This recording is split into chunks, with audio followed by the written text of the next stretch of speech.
Hello everybody, hello and warm welcome to all of you. I hope आप लोग अच्छे से रह रहे हैं, सेफली रह रहे हैं। तो हम लोग जुलाई मंथ का हम लोग साइंस रिपोर्टर देख रहे हैं। तो इसमें हमने हेल्थ सैनिटेशन के अंदर हमने मोनोक्लोनल एंटीबॉडीज देख लिया था। फिर इसके अलावा फिर हमने कोरोना रिलेटेड अपडेट्स देखे थे, जैसे कवच को देखा हमने, जो फेस मास्क है। फिर डॉक्टर डॉग्स को कैसे हम लोग कोविड के लिए हम लोग यूज करने वाले हम लोग वो चीज कंसिडर कर लिए थे। फिर कोविड डोज जो कि कोरोना का नया सिम्टम पाया गया है, जो कि कुछ इस तरह का है, देखिए। तो इस तरह हमने ये भी देखा था। फिर इसके अलावा हमने बाकी इनोवेशन अपडेट्स भी देखे थे, जैसे हमने ये पाम सेफ देखा था। फिर हमने ये स्वस्थ वायु वेंटिलेटर देखा। फिर ये बीपीडीएस पोमिट करके जो डिसइंफेक्शन डिवाइस बनाया गया है, हमने ये चीज भी देख लिया। फिर फेस मास्क को सिट्रा का सर्टिफिकेशन मिला है। फिर हमने प्लाज्मा थेरेपी देखा था। प्लांट वायरस के बारे में हम लोग काफी कुछ कंसिडर किए थे, वो कैसे एक्ट करते हैं, उनका हमने मैकेनिज्म देखा था इस तरह यहाँ पे। फिर इसके अलावा हमने कैसे वायरस को टैकल करते हैं, हमने वो भी देखा था। फिर कुछ जूनोटिक डिजीजेस के बारे में हम लोग जाने थे, जो कि वायरल एटियोलॉजी के हैं, उनके सिम्टम्स देखे थे। फिर कुछ वेक्टर्स के बारे में हमने पढ़ाई की थी। तो आई होप आप लोग नोटबुक निकाल चुके हैं फिर से। तो हम लोग यहाँ पर से हम लोग कुछ नई चीजों के बारे में देखेंगे। जैसे सबसे पहले ऑयल बर्ड, जिसको गुआचारो भी बोलते हैं, और इसका बायोलॉजिकल नेम क्या है, स्टिएटोर्निस कैरिपेंसिस। इसका मैं आपको डायग्राम भी दिखा देता हूँ। ये देखिए, कुछ इस तरह का दिखता है। ये जो आप देख रहे हैं, कुछ इस तरह का ये पक्षी जो है दिखता है। ये बेसिकली केव के अंदर रहता है, ठीक है। केव के अंदर जो कॉर्नर्स है वहां पर ये रहता है। ये क्या है, ये only nocturnal flying fruit feeder bird है। नॉक्टर्नल जो रात में एक्टिव होते हैं उनको लोग नॉक्टर्नल बोलते हैं। फ्रूट फीडर है क्योंकि ये फलों को खाता है, और ये ओनली ऐसा बर्ड है, ठीक है। ये किस चीज पे फीड करता है? ऑयल बर्ड क्यों बोलते हैं इसको? ऑयल बर्ड हम लोग क्यों बोलते हैं इसको? क्योंकि ये जो ऑयल पाम फ्रूट है उसके ऊपर ये फीड करता है। इस वजह से क्या होता है, इनकी बॉडीज में ऑयल का मात्रा थोड़ा ज्यादा बढ़ जाता है। तो पहले क्या होता था कि जो इनहेबिटेंट्स थे, वहाँ के जो लोग रहते थे, वो इससे ऑयल एक्सट्रैक्ट करते थे। इसलिए ताकि वो लाइट जला सकें या कुकिंग कर सकें, तो इसलिए उन लोग ऐसा भी करते थे। ये कहाँ पे पाया जाता है? जो साउथ अमेरिका है उसका नॉर्दर्न रीजन में पाया जाता है, और ट्रिनिडाड ऑफ केजा आइलैंड है उसमें भी पाया जाता है। मैं आपको पहले बता चुका हूँ, केव्स में रहते हैं, वहीं पे ब्रीड करते हैं, वहीं पे रूस्ट करते हैं। इको लोकेशन को यूज करके मूव करता है।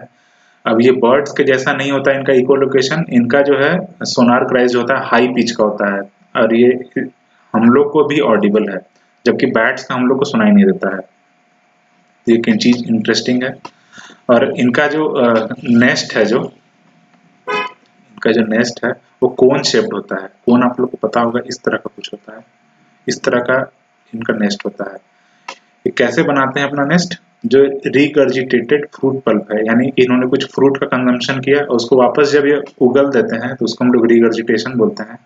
जो पेट के अंदर से वापस बाहर मुंह के अंदर ले आना, तो उसको यूज करके तो ये करते हैं। फिर खुद के ड्रॉपिंग्स को यूज करते हैं जो, और फिर अनडाइजेस्टेड सीड है, तो इन चीजों को यूज करके ये कोन शेप्ड नेस्ट बनाते हैं।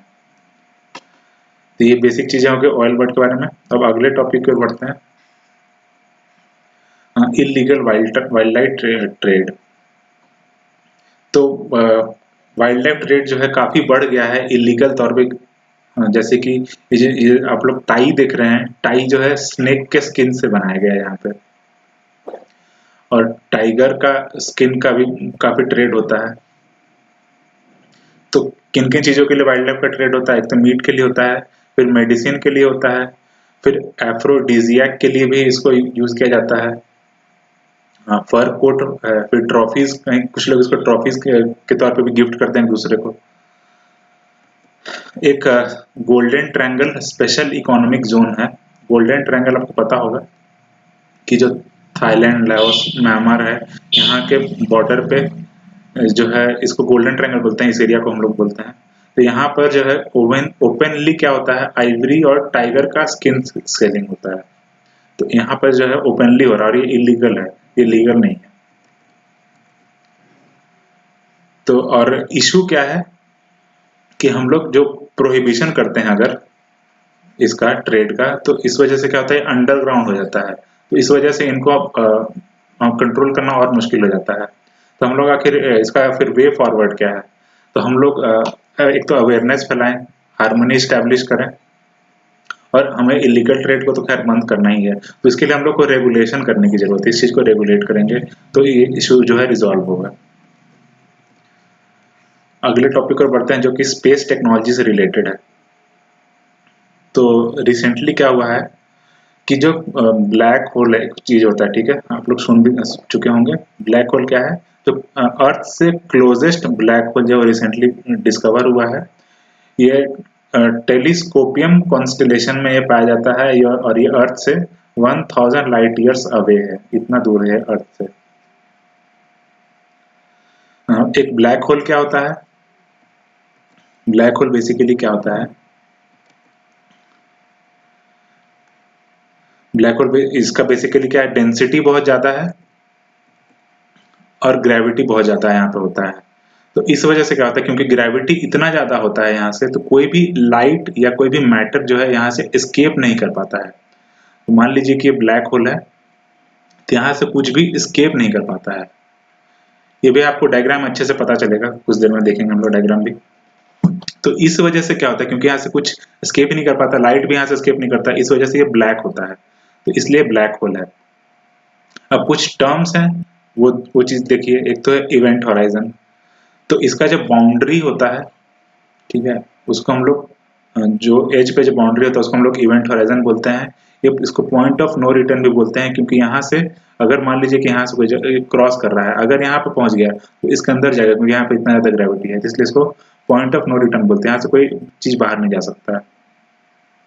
और अगर किसी चीज को यहाँ से क्रॉस करना है तो उसको लाइट से भी फास्टर ट्रेवल करना पड़ेगा। और आप लोगों को पता होगा कि लाइट ऑलरेडी सबसे फास्टेस्ट चीज जो है जो कि यूनिवर्स में प्रिवेल करता है, इससे ज्यादा वेलोसिटी किसी का है नहीं। एक टर्म है सिंगुलैरिटी। सिंगुलैरिटी क्या है कि यहाँ से कुछ, मैंने आपको क्या बताया, कुछ एस्केप नहीं कर पाता है, उसी को हम लोग बोलते हैं सिंगुलैरिटी। जो कोई भी ऑब्जेक्ट है वो क्या कहा जाता है, वो squeezed into a single point with infinite density. मतलब कि स्क्विज का मतलब क्या होता है, स्क्विज का मतलब होता है मसलना। तो कोई भी ऑब्जेक्ट है उसको एक सिंगल पॉइंट में मसल दिया जाता है, मतलब रगड़ के रख दिया जाता है इनमें से। हम लोग को एक और ब्लैक होल का नाम पता है जो हमारे मिल्की वे में है, जिसका नाम है सैजिटेरियस ए स्टार। हमारे मिल्की वे में ये ब्लैक होल है। और पोवेही ने रिसेंटली क्या किया था, जो पहला ब्लैक होल है उसका फोटोग्राफ खींचा था, ये पिछले साल के न्यूज में था। तो ये कुछ फैक्ट्स हो गए इंपॉर्टेंट। अब चलिए थोड़ा डिटेल में देखते हैं कि ब्लैक होल क्या है, जो मैंने आपको बताया अभी। ब्लैक होल बेसिकली ये देखिए, एक तो ये इवेंट हॉराइजन, ठीक है, जो इस बाउंड्रीज है, तो अगर इसके इधर रहा, अगर ये इसके इधर रहा तो ये अंदर चला जाता है, और इवेंट हॉराइजन से अगर बाहर रहा तो ये एस्केप कर पाता है, ठीक है। ये क्योंकि यहाँ सब कुछ स्क्विश हो जाता है, इसलिए सिंगुलैरिटी है ब्लैक। और इवेंट हॉराइजन हो गया, मैंने को पहले बताया। और अगर किसी चीज को स्केप करना है तो उसको लाइट के स्पीड से भी ज्यादा स्पीड से ट्रेवल करना पड़ेगा, तभी यहाँ से वो स्केप कर पाएगा, ठीक है। ये आप, आई होप आप लोग समझ गए होंगे। तो हमने क्या कुछ एलिमेंट्स देखे। एक तो हमने देखा इवेंट हॉराइजन, इसके बाद हमने देखा ये सिंगुलैरिटी यहाँ पे देखा। ये जो डिस्क शेप का देख रहे हैं आप लोग, इसको हम लोग एक्रीशन डिस्क बोलते हैं, ठीक है, या स्वर्लिंग मास ऑफ मैटर है बेसिकली ये। और एक रिलेटिविस्टिक जेट करके एक टर्म है, रिलेटिविस्टिक जेट्स। ये कुछ इस तरह का देखिए एक्सटेंड कर रहा है यहाँ पे। इसके बाद अगला चीज देखते हैं, क्योंकि हम लोग ब्लैक होल देख रहे हैं तो हम लोग स्टार का लाइफ साइकिल भी देख लेते हैं। तो बेसिकली क्या बात है कि ये जो आप लोग देख रहे हैं, ये है इंटरस्टेलर डस्ट है। ये इंटरसेलर डस्ट है। तो ये क्या करता है, ये कोलैप्स करके स्टार बनाता है, ये कोलैप्स करके स्टार बनाता है। अब अगर मास ज्यादा हुआ तो बड़ा स्टार बनेगा, अगर मास छोटा हुआ तो छोटा स्टार बनेगा, जिसको हम लोग सन लाइक स्टार बोलेंगे। ये सन के 1.5 गुना तक हो सकता है हेवी, ठीक है। इसके अंदर क्या होता है, कुछ जो हाइड्रोजन होता है वो बनाता है हीलियम। जब लेटर स्टेज में क्या होता है कि जब हेवियर मेटल्स बनने लगते हैं, जैसे कि कार्बन हो गया, आयरन हो गया, इस तरह के हेवियर मेटल बनने लगेंगे, तो स्टार जो है कि वो क्या बन जाएगा, रेड जायंट बन जाएगा, ये और बड़ा इस तरह का स्ट्रक्चर बन जाएगा। इसके बाद जब इतना जो ये फ्यूल जो है हाइड्रोजन, ये जब खत्म हो जाता है, बस ये हेवियर एलिमेंट्स बचते हैं, तो क्या करता है, कोलैप्स कर जाता है, ठीक है। ये रेड जायंट जो है कोलैप्स कर जाता है और ये प्लैनेटरी नेबुला बनाता है। जब ये सारा फ्यूल खत्म हो गया तो कुछ स्टार के बस रिमेन्स बचते हैं, रिमेन्स ऑफ स्टार, तो उसको हम लोग व्हाइट ड्वार्फ का नाम देते हैं, ये इस तरह का है। और जब ये व्हाइट ड्वार्फ लाइट एमिट करना बंद कर देता है तो ये ब्लैक ड्वार्फ बन जाता है, ठीक है। तो अगर ये हेवी लाइट वाला स्टार हुआ तो ये इस तरह का कुछ फॉलो करेगा। अगर वो थोड़ा हेवी हुआ, अगर थोड़ा हेवी हुआ तो वो पहले तो ह्यूज स्टार बनेगा, फिर रेड जायंट की जगह रेड सुपर जायंट बनेगा, और जब फ्यूल खत्म हो जाएगा तो एक्सप्लोसिव डेथ होगा वहां पे, उसको हम लोग सुपरनोवा बोलते हैं। और सुपरनोवा फाइनली वहां पर डेथ के बाद, एक्सप्लोसिव डेथ के बाद कुछ प्रोटॉन्स बचेंगे, कुछ इलेक्ट्रॉन्स बचेंगे, तो वो कंबाइन करके न्यूट्रॉन स्टार बना देते हैं। ये देखिए कुछ इस तरह का न्यूट्रॉन स्टार है। ये दूसरा पाथवे हो गया। और तीसरा पाथवे क्या होगा कि अगर बहुत हेवी हुआ, मतलब कि 3 गुना वजन से ज्यादा हुआ हमारे सन के, तो फिर से बनाएगा रेड सुपर जायंट। अब ये सुपर जायंट क्यों बनता है, क्योंकि इसके अंदर जो भी मान लीजिए जो लाइटर गैसेस थे वो हीट के वजह से एक्सपैंड करते हैं, एक्सपैंड करते हैं, तो फिर वो भी क्या, फिर रेड सुपर जायंट क्या बनेगा, कोलैप्स करने के बाद सुपरनोवा बनाएगा, क्योंकि फ्यूल खत्म हो गया। और फाइनली क्योंकि बहुत हेवी है, हाई मास है यहाँ पे, तो इस वजह से ये ब्लैक होल बनाता है, जो हमने ऑलरेडी देखा कि जिसके अंदर से कुछ भी लाइट भी एस्केप नहीं कर पाता है। तो एक स्टार का क्या हो गया, लाइफ साइकिल हो गया। अगले टॉपिक पे आते हैं जो पोल्यूशन रिलेटेड है। तो हम लोग प्लास्टिक वेस्ट के बारे में हम लोग थोड़ा सा डिस्कस करेंगे। प्लास्टिक वेस्ट, आई गेस आप लोग को पता होगा कि बहुत ऑलरेडी पोल्यूशन कॉज कर रहा है, ना ही बस लैंड पे बल्कि पानी के अंदर भी। तो शुरुआत करेंगे कुछ मिसलीडिंग टर्म से। तो मिसलीडिंग टर्म देखिए, एक तो है बायोप्लास्टिक है, एक कंपोस्टेबल प्लास्टिक है, और एक बायोडिग्रेडेबल प्लास्टिक है। ऐसे ऐसे प्लास्टिक के नाम एग्जिस्ट करते हैं। ना ही ये जल्दी कंपोस्टेबल है, ना ही ये बायोलॉजिकल प्रोड्यूस होता है, और ना ही इजीली बायोडिग्रेड होता है। तो इसलिए ये टर्म्स जो है बेसिकली मिसलीडिंग है। इन्वायरमेंट वाले वीडियो में हम लोग ऑलरेडी एक बार देख चुके हैं कि प्लास्टिक गायर क्या है, फिर ग्रेट पैसिफिक गार्बेज पैच भी देखे, और एक स्मोक ऑफ द सी इसको हम लोग बोलते हैं, जो अगर पानी में प्लास्टिक का पोल्यूशन है तो हम लोग स्मोक ऑफ द सी बोलते हैं। ये माइक्रो बीट्स की वजह से होता है। ग्रेट पैसिफिक गार्बेज पैच क्या है, जो पैसिफिक ओशियन है वहां पर प्लास्टिक का बहुत ज्यादा कलेक्शन हो गया है, तो वह एक पैच जैसा बन गया है, तो उसका नाम दिया गया है great Pacific garbage patch. Plastic गायर क्या है, आप लोग ज्योग्राफी में पढ़ते होंगे, गायर जो अलग अलग ओशियंस है, तो ओशियंस में क्या होता है, कुछ पानी का मूवमेंट होता है, तो उसी में जो है प्लास्टिक फंस गया है, तो उसी में वो मूव करता रहता है पानी में, तो इसलिए वहां प्लास्टिक गायर का नाम दिया गया है। ठीक है, ये कुछ बातें हो गई।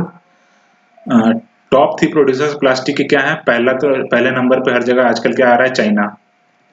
तो चाइना हो गया, उसके बाद इंडोनेशिया और फिलीपींस है। इंडिया में ये कुछ फैक्ट देखते हैं हम लोग। इंडिया में 25,000 से भी ऊपर टन जनरेट होता है प्लास्टिक, जो कि सैड एक फैक्ट है। मैकिंसी ने बताया 2018 के फैक्ट के हिसाब से कि world wide 350 million ton plastic waste generate होता है हर साल, जिसमें कि बस केवल 16% ही हम लोग रिसाइकिल करते हैं। तो कहने का मतलब क्या है कि बहुत ज्यादा प्लास्टिक का जनरेशन हो रहा है। प्लास्टिक क्या करता है, प्लास्टिक किल्स सी बर्ड और एनिमल को तो किल करता है, जिसका फैक्ट है कि 1.1 मिलियन हर साल इतना ज़्यादा प्लास्टिक जो है किल करता है एनिमल्स और सी बर्ड्स को।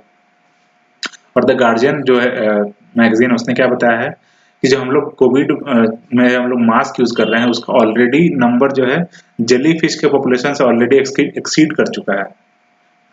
और WHO ने बताया है कि ईच मंथ हम लोग क्या कर रहे हैं 89 मिलियन मास्क यूज कर रहे हैं और 16 मिलियन ग्लव्स, और ये वेस्ट के तौर पर जनरेट हो रहा है, जिसको हम लोग कोविड वेस्ट का हम लोग नाम दे रहे हैं। तो हम लोग को प्लास्टिक वेस्ट के बारे में देख क्यों रहे हैं, पहले ये चीज देखते हैं।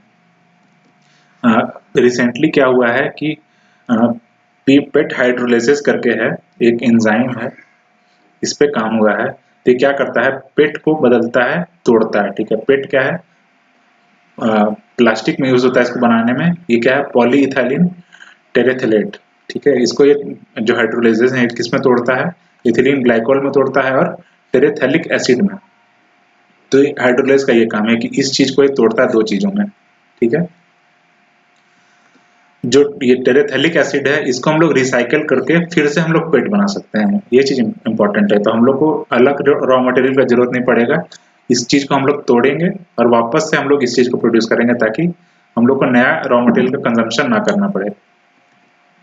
इंडिया ने कुछ एफर्ट्स लिए हैं ताकि प्लास्टिक पोल्यूशन कम हो सके।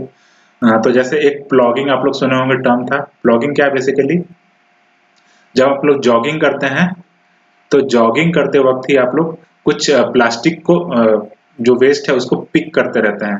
तो pick plus jogging is plogging. ठीक है, ये कुछ हमारा इनोवेशन नहीं है। बेसिकली क्या होता है, स्वीडन में 2016 के अराउंड शायद ये चीज शुरुआत में पहली बार ये यूज हुआ था, प्लॉगिंग। फिर 2019 में एक कैंपेन आया था, स्वच्छता ही सेवा। मतलब हम लोग अगर क्लीन रख रहे हैं तो ये सर्विस है हम लोग का धर्म है, हम लोग को सफाई करना है। फिर 2016 में प्लास्टिक वेस्ट मैनेजमेंट रूल्स आया था। तो ये कुछ इंडिया के एफर्ट्स हो गए प्लास्टिक वेस्ट को क्लीन करने के लिए।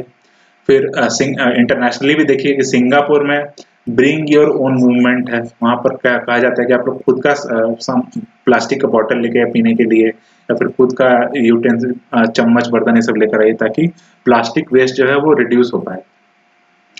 युगांडा में क्या हुआ है कि प्लास्टिक को मेल्ट किया जाता है और फिर उससे उन लोग फेस शील्ड बना रहे हैं, जो कि पीपीई आप लोग पता होगा, पर्सनल प्रोटेक्टिव इक्विपमेंट का एक एग्जांपल है फेस शील्ड। फिर रोड कंस्ट्रक्शन में भी उसको यूज कर रहे हैं। तो ये एक इंटरेस्टिंग चीज है कि कोविड में भी उन लोग प्लास्टिक को यूज करके मेल्ट करके फेस शील्ड बना रहे हैं। तो युगांडा का नाम आप लोग याद रख सकते हैं। ठीक है, इस वीडियो में चलिए इतना रहने देते हैं, बाकी चीजों को अगले वीडियो में देखेंगे। आप पढ़ते रहिए अच्छे से, ख्याल रखिए अपना। बाय बाय, टेक केयर, जय हिंद।